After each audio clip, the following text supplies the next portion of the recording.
The Fallout universe is a land of absolute anarchy. There is no one ruling and one strong party, and everybody is fighting for power. So this means there is always a place for some good old espionage. So I decided today, why not try to beat Fallout 4 as the spy from Team Fortress 2?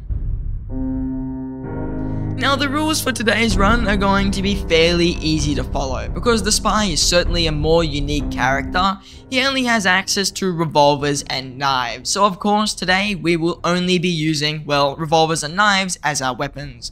On top of this, I cannot use any power armor due to it being overpowered. I also will not be allowed to use any other armors besides the suit and also the fedora, which is really all the spy wears in Team Fortress 2. Just like my previous video, I have a removal of blood and gore plus an extended dialogue mod installed, and we are playing on normal difficulty. Now without further ado, let's get into the run. Starting off, I tried my best to look like the spy, and honestly, I think for the first time ever, it wasn't the worst. I mean, obviously the facial features and all that I didn't do too good, but the hair was actually on par. After creating my character, I spied on my neighbors and then a bomb went off or something. It was kinda hard to notice if I'm fully honest. Oh my god! My wife was shot, I stole her wedding ring for money, and escaped the vault by locking all the roaches behind a bunch of doors. I also changed up my special stats here and screwed up the build I was planning to use, leaving us with missing 3 points I needed in luck. Other than that, the build was really meant to emulate the spy, who I would say is charismatic, obviously stealthy, and a perceptive individual. I would have liked to put points in intelligence as well, but that just wasn't an option. Out in the Commonwealth Wasteland, I channeled my inner spy and I found my first target, the Snubnose 44, which is a revolver located outside of Sanctuary. We got the revolver with no trouble until some mole rats ambushed us. At this point, I had a grand total of 5 bullets to my name, and because of how rare in the early game .44 ammo is, I really wanted to save those, so I decided I would just escape the mole rats. After escaping the mole rats, I made my way to the Drumlin Diner, and on the way there I spoke to Trashcan Carla, who I purchased a switchblade off, which now means we have access to a full kit of weapons. At the Drumlin Diner, as you can imagine, I used my extreme riz to force Wolfgang and Simone to send it packing, while also robbing them of their money. Now after getting a little bit more equipment, it was time for the Museum of Freedom, and honestly this wasn't too bad, with all the raiders going down pretty quick to the switchblade. I did almost die like once or twice getting to Preston, but otherwise it was really smooth sailing. After I made it to Preston though is a whole new story. First, I died twice to the raiders outside the museum and had to use the last of my revolver bullets. Second was the Deathclaw, and oh boy, this thing was a bitch. So much so that I decided to quit fighting this insurmountable obstacle and instead continue to Diamond City, hoping to get more bullets and kill the damn thing. Making our way to Diamond City, I decided I would make a few pit stops. First on the list was trying our luck out at a Porter Diner, and I did not get the free cake inside. I never have gotten the cake, so I think these things are rigged. Next on the list, we helped Paladin dance with his ghoul infestation, and as we are cleaning out these ghouls, I was thinking of maybe siding with the Brotherhood. This isn't a final choice, and yes, the Railroad would be the best option, but I sided with them in my last video, and I really don't feel like doing their questline again. Then it was time for me to help out at ArcJet. By help, I mean I hid behind Dance and let him do all the heavy lifting. As we were at the ArcJet, I decided I would make the executive decision to abuse the intended mechanics of Fallout and allow infinite synths to spawn in. I let Dance go for gold for like 15 minutes before I turned on the reactor and ended the synths. After Dance was blasted with a literal rocket engine, I ignored him and grabbed every single weapon the synths dropped. After leaving ArcJet, I was going to walk all the way to Diamond City while fully over-encumbered, but I realized that was a stupid idea from walking to the back of ArcJet to the front, so I packed the weapons in a nearby chest. Now, arriving at Diamond City, I began to feel an urge to spy on people and manipulate them for money. First on my list was to go and trick Shane to give me more money, and I did some Michael Jackson stuff here. After helping Shang, it was time to collect intel. Breaking into Abbott's homeless shack, I found out he is a Railroad sympathizer, which means I now have some blackmail against him and he may end up on my hit list in the future. After my intel collection, I went to the Colonial Tap House to begin the Diamond City's Blue quest, and I watched Paul get his ass royally whooped by Henry, which I would say made his relationship issues worse. Paul then employed me to have a chat with Henry, wink right there, where I utilized my extreme character manipulation to trick Cook into telling me where a massive substance deal was going down. I then silenced the informant and went to commit some good old espionage on the dealers. These chem dealers were pretty strong, being triggermen, and even after I took out one guard, they still managed to kill me at least 4 times. As we watch the winning run, let me talk about the channel. I have made one previous video where I tried to beat Fallout 4 as Mario, and this video is meant to be just as good, if not better in quality. If you have enjoyed this video, even though we are not too far in, please do consider subscribing to the channel. It supports me greatly, and also with the seller out of the way, let's get back into the run. So after preparing quite a bit, it was time for us to get revenge on the Deathclaw in Concord. I did die one time here because I got too close to the door, but after about 80 shots on the revolver, the Deathclaw went down. I cannot wait till we get access to more .44 caliber, or is it .44 ammo? Not sure what you say there, I think I just call it .44 caliber ammo, to use the strong revolver. After speaking to Preston Garvey, he was finally allowed to leave the Museum of Freedom after waiting for like 8 days, and then I went back to Diamond City. I decided to check on the Colonial Tap House and I found Darcy sitting around and still drinking over Cook's dead body. To cover my tracks, I also killed Darcy, and now it looks like a shootout occurred between Darcy and Henry Cook. Next on the list, it was time to free Valentine. Unlike my previous runs, Park Street Station was extremely difficult, but at the same time, it was also very fun. I had to employ many unique strategies here to get through the Triggermen, and even one small mistake like being spotted at the wrong time or getting caught out in the open would pretty much result in my annihilation. The first room of Triggermen, I stealth killed one and then shot the others by ambushing them behind the walls. The reason I had to be so stealthy was for really 2 main reasons. First of all, I was wearing armor that just doesn't exist since I'm walking around in a fedora and a suit, and well, as you can imagine, fabric doesn't stop bullets too well. Not to mention, the pipe revolver is a trash gun at best, so I had no hope of winning in a one-on-one battle. Inside the vault, instead of fighting all the Triggermen in the main atrium, I just decided I would sneak past and kill the 2 that are inside of the separate room before you get into the next area of the vault. This plan actually worked out perfectly for me and allowed us to clear probably the hardest part of the vault with some skill and ease. Dano was the next guy on our list, and the only issue with him is that he is really tanky and you can't really stealth kill him. So after almost dying, I used a Nuka-Cola and I did actually take him down.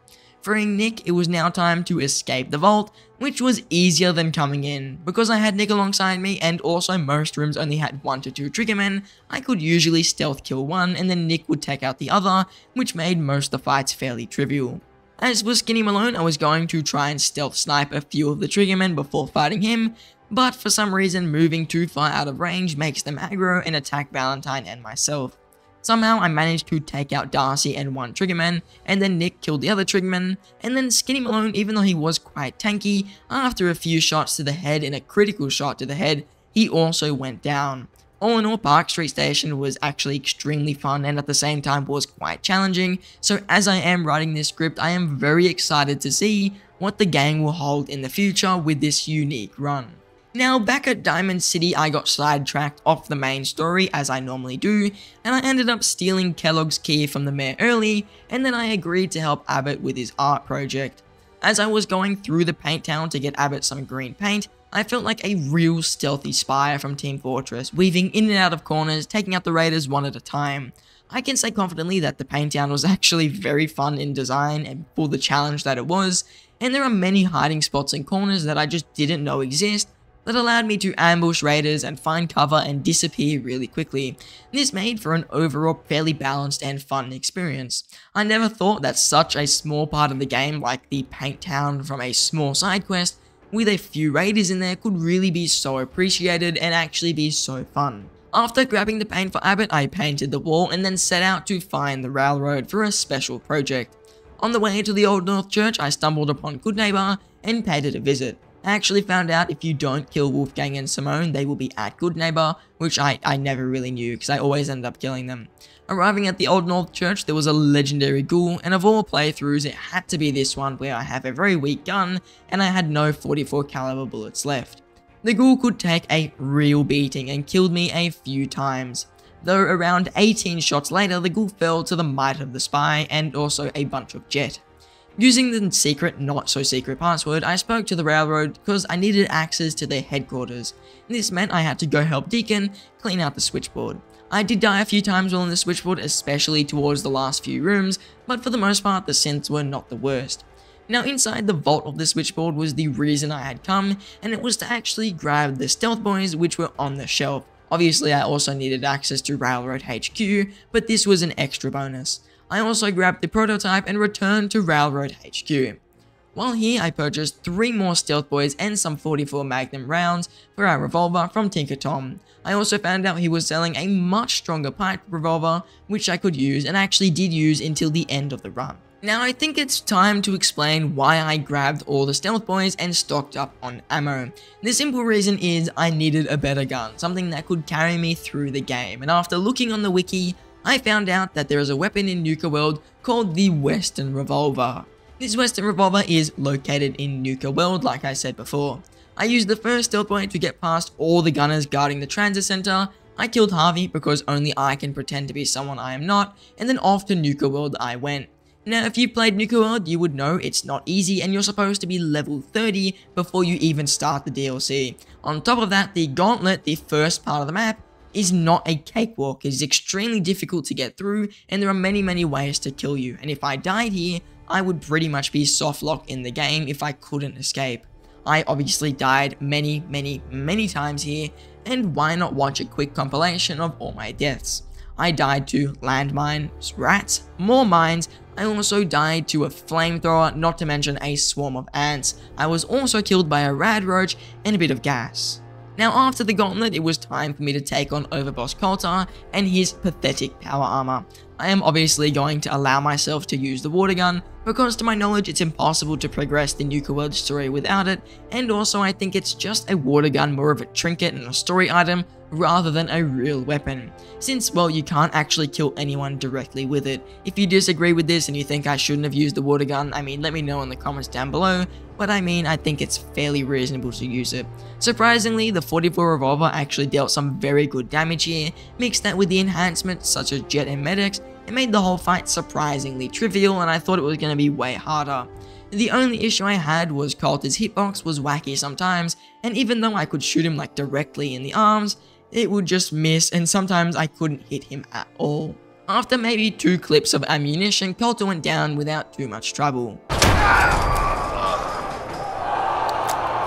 Now officially released into Nuka World, I went straight for the Dry Rock Gulp, where the Western Revolver is located.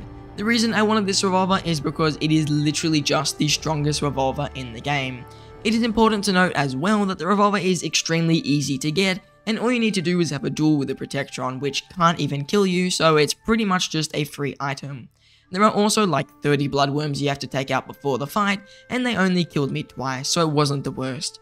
Grabbing the Western Revolver, I shot One-Eyed Ike and then left Nuka World with the prize. I would like to give a little bit of an end run spoiler here. This revolver was pretty much useless and I had wasted my time in Nuka World because I didn't know until a bit later that you need gun nut level 4 and revolvers level 4 to even modify the thing, and I didn't even get close to a level where I could use that. So the revolver pretty much just became a good secondary weapon, but it wasn't my main weapon. Immediately though, I did get to try out the revolver on the same gunners I snuck past before, and the Western Revolver did some decent work. The gunners went down quite quick, and the Assaultron, shocking to me, only took 2 shots to get destroyed, which is just insane. Commander Kells took a few more shots and also went down. I then switched my attention back towards the normal gunners, who I just used the pipe revolver on since it was more than sufficient and I was able to save a few bullets. Now back at Diamond City, it was time to progress the main story a little bit more. I spoke to Valentine about the case and then once again stocked up on more bullets for the fight in Fort Hagen. After looting Kellogg's spy room and finding some pretty decent loot, I actually did make my way to Fort Hagen. The synths that dwelled within the fort were very manageable. The only issue was how ridiculous it was to try and sneak around synths, because their detection strength and ability to just find you is absolutely insane. I did die quite a few times, especially around the first 2 rooms, which are definitely the hardest ones. Just because really the sheer number of synths is really high in these rooms, so you can usually get swarmed out and killed really quickly. As for Kellogg, I had a secret trick up my sleeve, and that was a 44 caliber bullet and a stealth boy. Sneaking up behind Kellogg, I got a nice spy kill on him, and I was very surprised to say at the least it took 1 shot to take him down. Obviously, I'm not complaining at all. The Brotherhood then arrived in the Commonwealth, and since I may be allying with them this time, I decided I would go up to the Prydwen to become an official knight. At Elder Maxon's meeting, it only made sense to leave a good impression on one of the most influential and powerful men in the whole Commonwealth. Logically, this meant to get drunk off the nutter while he's doing his meeting interview thing. Hello. After speaking with Elder Maxon, I was then instructed to meet all the leaders, and I also once again stocked up on some more bullets. Now it was time for the hardest part of the whole entire run to begin. Fort Strong. I know that doesn't sound crazy, but I'm gonna tell you right now, this was super annoying. To begin, like an imbecile, I took the vertibird because I thought, well, of course they wouldn't just fly until we die, but I was very wrong. It just flew around in circles till it exploded and I was killed. Since I learned from my mistake, I instead swam to Fort Strong. The mutants here were extremely tanky, and if I was seen, it would almost always result in my death.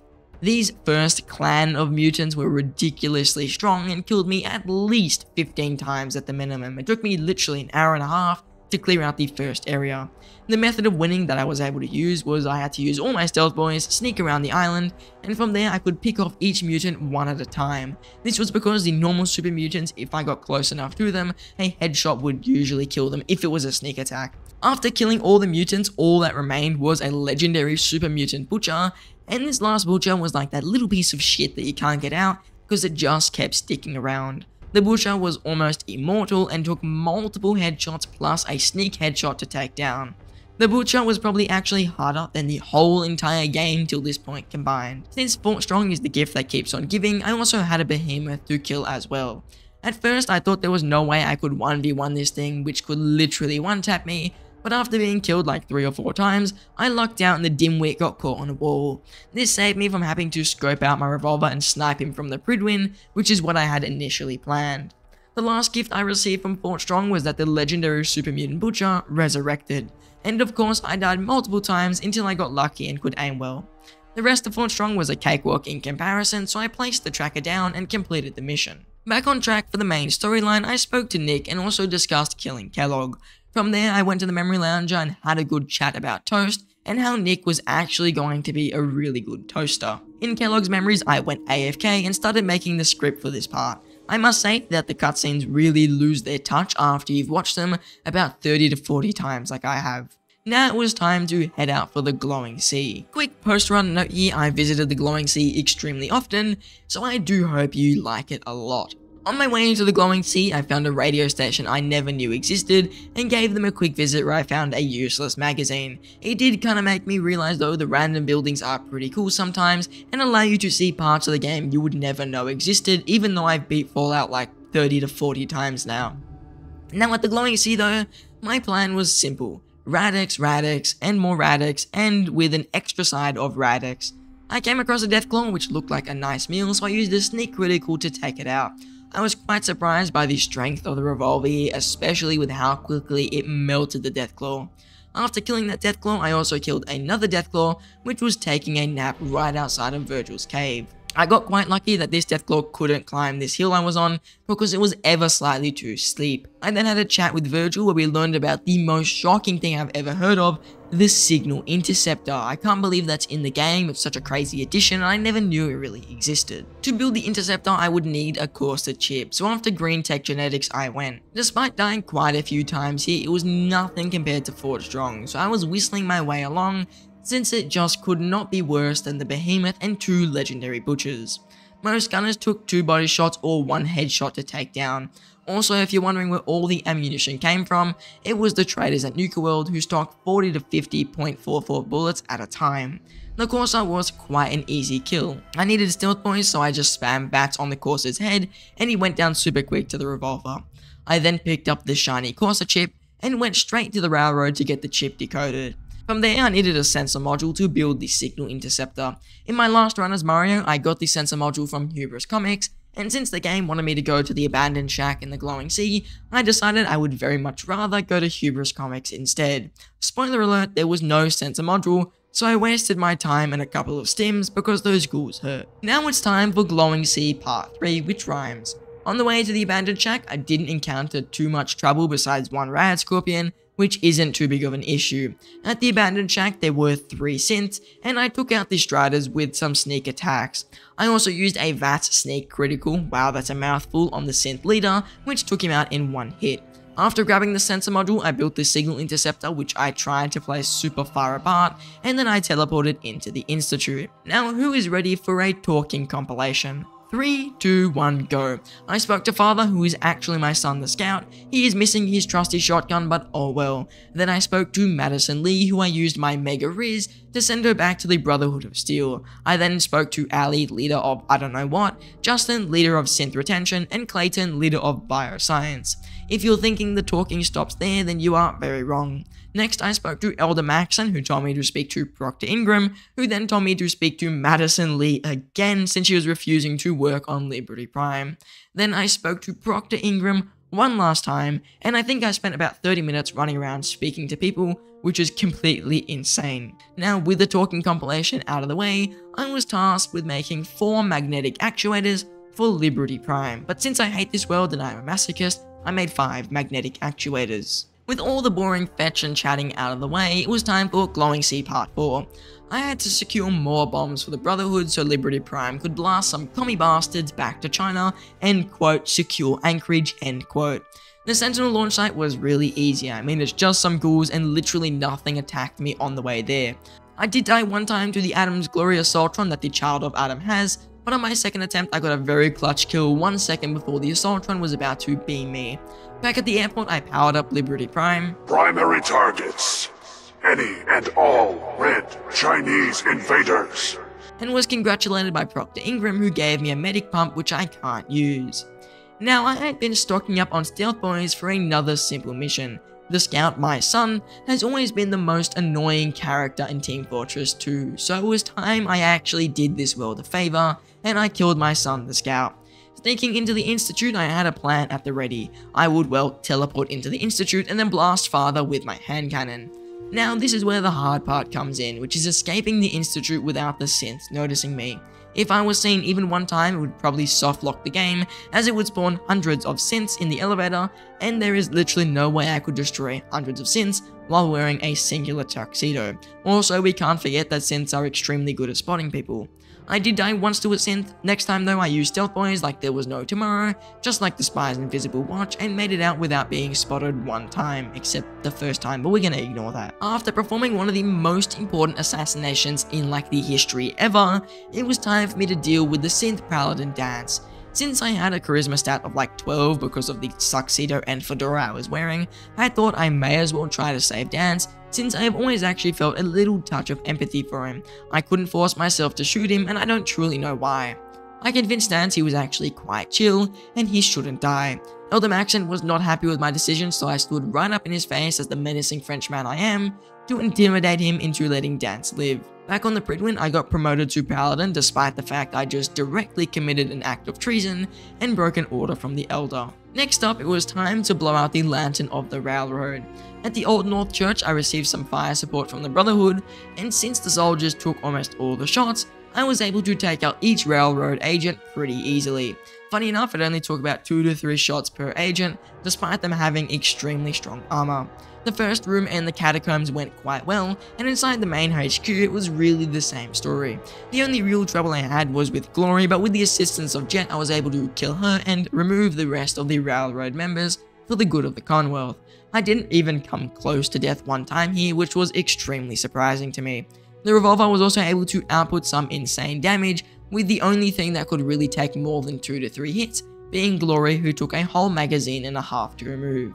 I then hacked into Pam, since apparently it's extremely useful to the Brotherhood, and while I was on the railroad killing spree, I decided why not dispose of Abbott due to his railroad affiliations that we discovered earlier into the run. With the railroad now nothing but corpses in the catacombs, it was time for me to get the beryllium agitator. The roof of mass fusion and the second floor were probably the hardest parts, with most synths taking 4 shots each to dispatch. Now you may be thinking, well, 4 shots, that's easy, and yes, you are right if you can aim well, but I cannot aim, so I missed probably 3 shots each time, and it took about 1.5 magazines worth of ammo. I don't know if they're called magazines, maybe clips, I'm not sure. 1.5 magazines worth of ammo to clear a single synth. The savior of this section was easily Proctor Ingram, who had one mean laser rifle which could eliminate synths like butter. Despite my rubbish aiming, I did not die at all against the synths, and grabbing the agitator, I pumped myself full of Rad-X and Radaways since I can't use the hazmat suit. The sentry bot was not the worst, spamming jet was more than enough to deal with it, plus the added Nuka-Cola Quantum I drank beforehand. I did almost die to the Assaultrons because yet again I cannot aim, but I got a lucky hip fire which killed the one targeting me before it was able to beam me. After grabbing the agitator, instead of going back to the Brotherhood, I helped out in the lobby with the synth cleanup because I definitely needed a little bit of extra aim practice before the final mission. Speaking of final mission, back at the Pridrin, I loaded the Beryllium agitator onto Liberty Prime and it was GG. So to answer today's question, yes, you can beat Fallout 4 as the spy. All jokes aside, the final instant shoot battle with the Brotherhood was a cakewalk. At the CIT ruins, there are multiple power armor minigun wielding knights, and Elder Maxon who could just eviscerate literally anything which even looked at him. Despite all the help, I died once when I tried to find out if I was part communist, as Liberty Prime delivered democracy to the Institute. Inside the Institute was much the same. Elder Maxon killed everything and I just tried to scramble to even shoot something before it was dead. The Bioscience sector was the only area I really got to shoot some synths. I took out the synth gorillas and 3 to 4 synths total before Maxon and the knight that was left alive arrived to reinforce. Inside the main atrium of the Institute, I watched as Elder Maxon activated god level aimbot and disintegrated the Corsair before I could even blink. If this doesn't prove why this part of the game was such a cakewalk, I don't know what will. The rest of the synths, as you could guess, went down super easily. In Father's room, they had left his body right where I killed him and actually rearranged him into an ornament.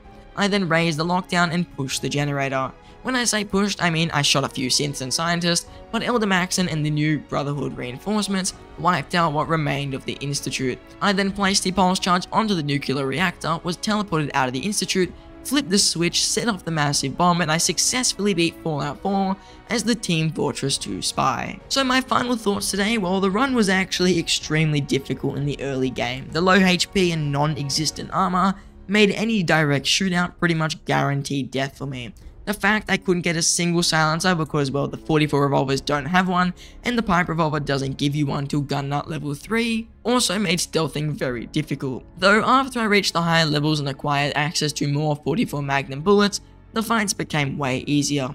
The hardest part was 100% fort strong, which almost made me jump off my chair and stub my toe on purpose. Though all up, the run was fun, and I feel I could emulate the idea of being the spy in Team Fortress 2 fairly well in Fallout, which was quite surprising. I also want to mention I was not intending to copy the Fallout New Vegas run made by, I think it's Fishstick Gaming, and I didn't know he had created it until now, post-recording phase. Now, if everyone enjoyed today's video, please do subscribe, since 99.9999999% of people are not subscribed. Now, I thank you all for watching, and I hope to see you in the next one. Primary targets: any and all Red Chinese invaders.